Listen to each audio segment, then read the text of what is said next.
Did Poppy Playtime Chapter 5 just prove everybody wrong? Well, that's what everyone has been theorizing on for the past 72 hours, because the Poppy Playtime franchise just released its most recent chapter that not only planted itself as the next big horror game franchise, but cemented it as the one to beat. And in doing so, took all the lore we had been theorizing over for 5 years and proceeded to drown it in a pit of poppy goo. Should you come back years later? But Reapz, the prototype was revealed. We know who the red Huggy is. We saw Huggy's memories. Everything has been answered. Well, all I have to say to that is... This is a rather interesting turn of events. So, was Chapter 5 actually good? Hear me out. Hello and welcome to another edition of Just When You Know the Answer, we change the question, where we dive into all the juicy lore that Chapter 5 gave us and score ourselves on which theories were correct, which were wrong, and which have yet to be answered. And there's only one place to start. The biggest reveal of Broken Things that has everyone talking. Is Lamon still alive? Whew. Yes, everyone, my God, it is okay. Lamon is alive and well. Not only is he alive and well, but there's many of them. Because as they say, when life gives you lemonade, make a Lamon pyramid. The actual craziest thing about all of this is we actually have lore that ties in perfectly to the Poppy Playtime universe, aka the PPU. In summary, his name is Lamon. He has a family. But if we were to look deeper, Lamon has been proven to be a genetically modified fruit that Playtime Co. was working on in their labs. Why? Well, I have no idea. But what I do know is that an unnamed worker has been stealing them and placing them around the factory as some sort of sick, twisted joke, which explains why he has been placed in odd places throughout the previous 4 chapters. This, however, leaves us with 2 questions, one that we can't answer and one that we can. Who was the employee smuggling our beloved Lamon, and is it possible to actually take Lamon to the very end of Chapter 5? If you subscribe right now, you'll get a notification when I try this live on stream to get the answer to the latter one. Now that the important lore has been uncovered, however sour it may have been, little lemon joke there, I guess we'll look at the inconsequential, boring lore now, starting with who is the prototype. I had a theory in my previous video that the prototype may have been Poppy herself, the original deceased Poppy that they successfully put in a prototype but then could not extract her, leaving her forever trapped inside a mechanical purgatory. I was wrong there. Can we get a big red X, please? Editor Yarrick. Okay.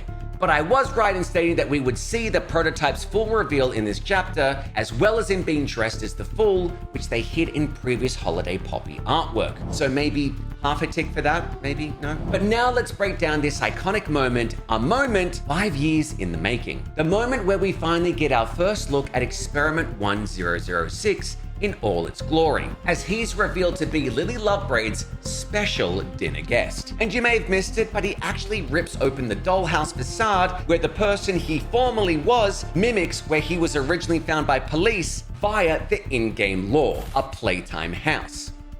Chef's kiss. We'll delve into that later, but first, the look. Hello, other Reapz? We're here live at the red carpet of the Chapter 5 Awards, and as we can see, other Reapz, Experiment 1006 has decided to go with a classic Chester look, with a lovely red, blue, and yellow bell hat, lovely puffy sleeves that accentuate his claw hands, and a bone-white mask showing off one eye that will surely match the one-eyed look he gave to Poppy Playtime. The mechanical legs look as good as ever, and the addition of fusing Fallen Experiment arms to his groin really gives off a "my eye is up here" fashion approach, with their makeup really accentuating the pearly whites by having no skin to apply it to. And the glowing red belt buckle below the exposed ribs shows that they watch their diet, and it's definitely not going to be a weak point in future confrontation. Oh, and he's wearing catnap skin as a cape. Back to you, other Reapz. Thanks, other Reapz. In summary, what we've now learned is that the prototype actually is a stone-cold killer, and not just on the catwalk. And I have some evidence to back it up. He kills this weird, wrong-side animal. He then kills Lily Lovebraids' Candy Cat's floating head, while then crushing Poppy's head and taking her eye, before playing the role of tragedy in Romeo and Juliet with Huggy and Kissy impaling them both, or before stabbing us through the chest like a T-1000 Terminator with blade arms. But to his credit, we did burn, electrocute, electrocute, freeze, and explode them. So they may have been a little bit in self-defense mode because of that. We'll never know. We do know he's a psychopath. It's this cassette tape, however, where we learn just why and how the prototype came to be. The prototype, as many people suspected, was the boy the police found in Elliot Ludwig's house. A boy that was mentioned in Chapter 3's dream sequence. Did you say something? Oh, Elliot! Oliver? Oliver, Ollie! If you want to talk, I'm here. I don't pretend to know how you're feeling, but This was always about her. what do you mean? No, Ollie. It was never about me. Never about my better place. It was for her. She's all you talk about. Oh, my boy. You don't get to call me that. Ollie's the prototype. Ollie's gone and I'm a test run. The prototype. When you get her back, you'll pick up a hammer just like him. Just like... Nothing can make things go back to how they used to be, but we could be a family if you want. And for what it's worth, I think you and her would get along really well. And as for your name, well, I can call you whatever you like. And can I meet her? Soon. I hope. Very soon. A boy named Oliver, who we believe is the adopted son of Elliot Ludwig, the creator of Playtime Co. A son that may have been used as the initial prototype to bring back Elliot's deceased daughter, Poppy, and he knows it as well. Never about my better place. It was for her. She's all you talk about. And this is what caused his unhealthy infatuation with the sister he never met. The sister that caused him to be put into a mechanical body to see if it was possible to reach immortality. And that boy was named Oliver Ludwig. That's right, viewers. The voice of Ollie in chapters 3 and 4 was the actual voice of the child who now prefers to go by the name Prototype, a voice that Poppy had been entrusting herself with since before the Hour of Joy. I'm scared, Ollie. Is that what you want to hear? I'm scared, and I'm angry, and I really don't know what to do. The bad men don't say what they want. They don't listen. They don't care how much anything hurts. You're not nothing to me. You're Poppy. And talking with you like this, I know it doesn't make any of what they do right. It can't, but it makes me feel like a piece of me is still here. No matter how small they try to make it. Next to all that, next to whatever they do, it means everything. I'm here, Poppy.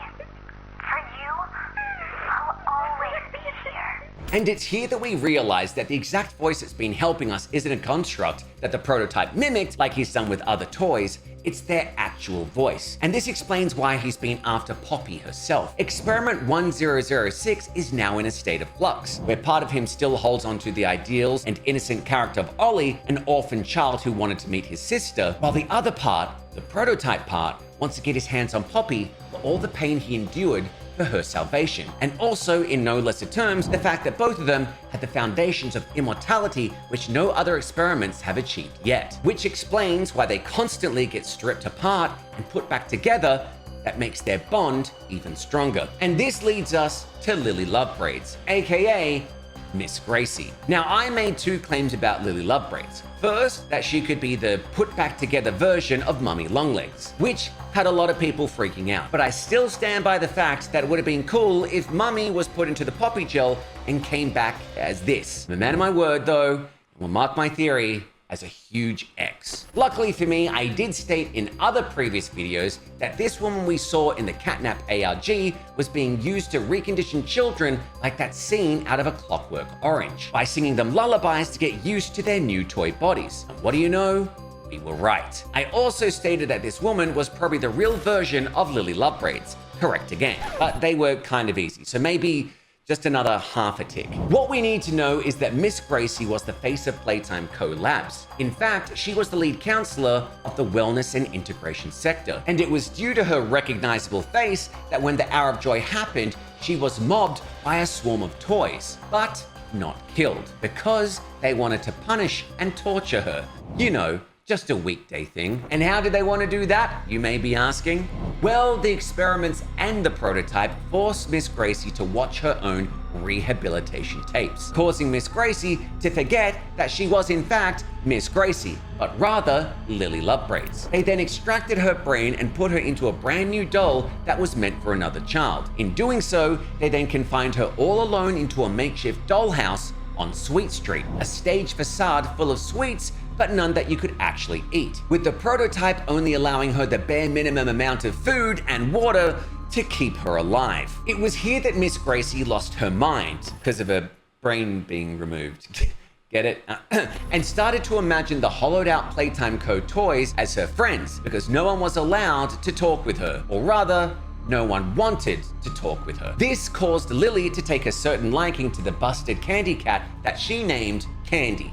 Genius. Luckily for her, she was the only one who captured Poppy and Kissy to put her into the prototype's good books and is the setting of the prototype's aforementioned reveal. Now, what I will say is that there was so much controversy of whether this new experiment was true to the Poppy Playtime canon, and to me, she has become one of my favorites. Like, the girl is batshit insane and plays perfectly into the whole story of messed up lore. And I'm going to make another theory that we can check back on in a year's time. Although crushed by a metal cloud, I don't believe Lily is truly dead, because when we venture into the next room and press the button, it says, "Did you know your hair keeps growing even after you die?" Which could mean that the hair has become even more sentient and carries along the corpse of Lily for her revenge. Speaking of new characters, we meet Giblet, who keeps talking about himself as a hero. I told you I'm not a hero, But not really a hero, because he is in fact a debt collector, a vain debt collector.